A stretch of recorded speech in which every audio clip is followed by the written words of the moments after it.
In today's video, I'm going to teach you how to get rid of the ruler in Canva, a simple task that can save you time and streamline your design process.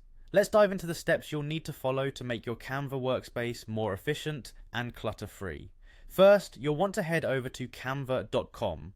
Once there, look to the upper right corner of the screen for the login button. Click it and you'll be presented with several options to log in. You can choose to use Google, Facebook, or your email, whichever is most convenient for you. Once you've successfully logged in, you're ready to begin working within Canva. Next, you need to decide whether you're starting a new project or revisiting an existing one. If you're looking to create something fresh, click on the option to create a new design. Alternatively, if you have a design you've been working on, navigate to it in your Canva dashboard and open it up. With your design open, turn your attention to the top left corner of the editor. Here you'll see a menu labeled File. Click on File to reveal a drop-down menu with various options. Among these, you'll find an option called View Settings. This menu is where you can toggle different visual elements of your workspace on and off. After selecting View Settings, you'll see a list of various features you can show or hide. What we're interested in here are the rulers and guides. Look for the option labeled Show Rulers and Guides.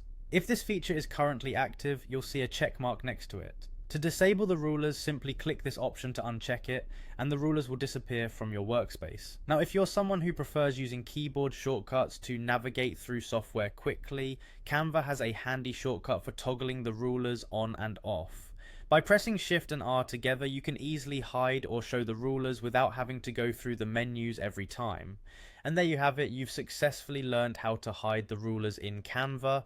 By doing this, you've cleared up your workspace, allowing you to focus more on your design itself, rather than the guides that might not be useful at that moment. Using shortcuts like Shift plus R can speed up your workflow, helping you make quick adjustments effortlessly. We hope this brief tutorial has been helpful. By making just a few clicks or using a simple keyboard shortcut, you can enhance your Canva experience, making designing that much more intuitive and enjoyable.